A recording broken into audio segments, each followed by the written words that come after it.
Number 25, the Grand Duchy of West Arctica. In 2001, when Travis McHenry saw that there was an unclaimed chunk of Antarctic territory named Mary Bird Land, he seized the opportunity to become royalty. So far, though, all his country has managed to produce is a few stamps. Number 24, the Conch Republic. Founded to comically protest the U.S. checkpoint between the Florida Keys and the mainland, the mayor of Key West declared war on the United States, but then immediately surrendered and applied for $1 billion of foreign aid.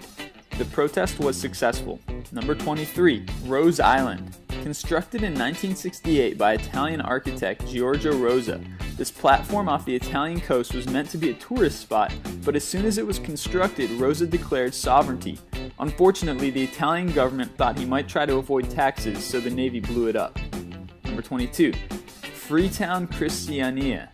Located on an abandoned military base in Copenhagen, this small town of hippies and freethinkers considers itself to be a shining example of anarchy as a legitimate form of government. Number 21, Pitcairn. Started by a band of shipwrecked mutineers in the 1700s, this island has a population of only several hundred people. Although it's not considered a nation, some people consider it the smallest democracy in the world. Technically, it's a British overseas territory. Number 20, Akzivland. When the Israeli government tried to bulldoze his home but was stopped by a court, El Avivi started this micronation that's now actually recognized by the Israeli Ministry of Tourism. Number 19, Molossia. Started by Kevin Bow in 1977, this micronation can be found in the middle of Nevada and has been described as a tourist trap. Supposedly, however, you need your passport to get through the door. Number 18, the Republic of Minerva. Established by real estate millionaire Michael Oliver, he decided to pour sand into the Minerva Reef between Tonga and New Zealand until he had enough land to hoist a flag. Unfortunately, though, Tongan troops came and tore it down. Number 17, the Principality of Sealand. It began as an anti-aircraft platform during World War II. In 1967, pirate radio broadcaster Patty Bates set up shop there and got arrested for shooting at a nearby work crew. Because the platform was in international waters, however, he was acquitted. Seizing the opportunity, he established it as a sovereign nation with one export: pirate radio broadcasts. Number 16, the Arakan Empire. Claiming a square kilometer of Australia, a house-sized lot in Montreal, a colony on Mars, and the northern hemisphere of Pluto, this small micronation was started by Montreal resident Eric Liss. Its name is a pun on the term American Empire.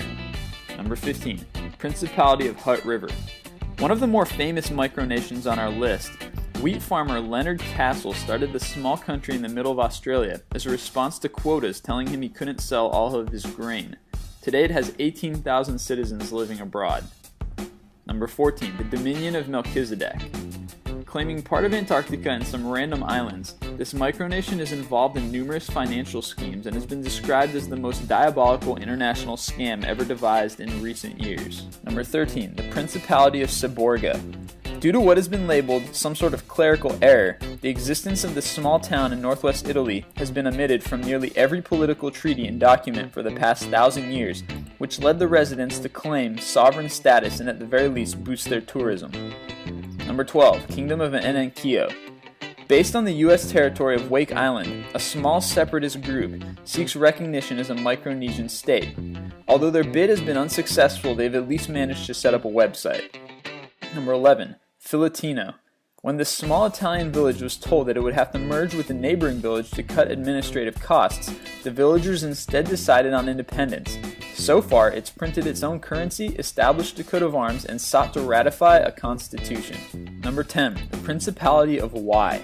This tongue-in-cheek Australian micronation was established by Paul de Pratt after a dispute with the local council over building a driveway on his property. Number 9, Wangamamona. Based in the rural New Zealand town of the same name, this micronation/publicity stunt had a goat as its president. Number 8, the Free Republic of Wendland. This protest camp of 5,000 German anti-nuclear activists was brought to an end by the police after 1 month. Number 7, Waveland. In 1997, Greenpeace occupied the uninhabited North Atlantic island of Rockall and established this micronation as a publicity stunt. Number 6, the Kingdom of Wallachia.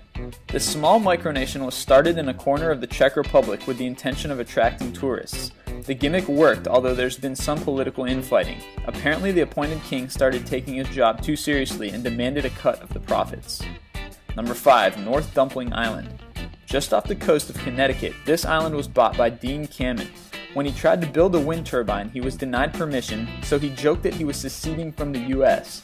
Later, he apparently signed a non-aggression pact with his friend, then-President George W. Bush. Number 4. The Republic of Moraxungradi Meads. Founded on the Spratly Islands by British naval captain James Meads in the 1870s, through World War II, this place has been little more than a battlefield between China, Malaysia, Taiwan, and Vietnam. Recently, Meads' descendants even sued the US for unfair competition, harassment, and sabotage. Number 3. The Kingdom of Lovely. This internet-based micronation was part of the TV documentary How to Start Your Own Country, although its creator, comedian Danny Wallace, even petitioned the UN for recognition, a lack of independent territory prevented his success. Number 2. Hugel Mugel. When Austrian authorities disagreed with Edwin Littberger's plan to build a ball-shaped house in the lower Austrian countryside, he declared independence. The ball was moved to a park in Vienna by the authorities and surrounded with barbed wire fence.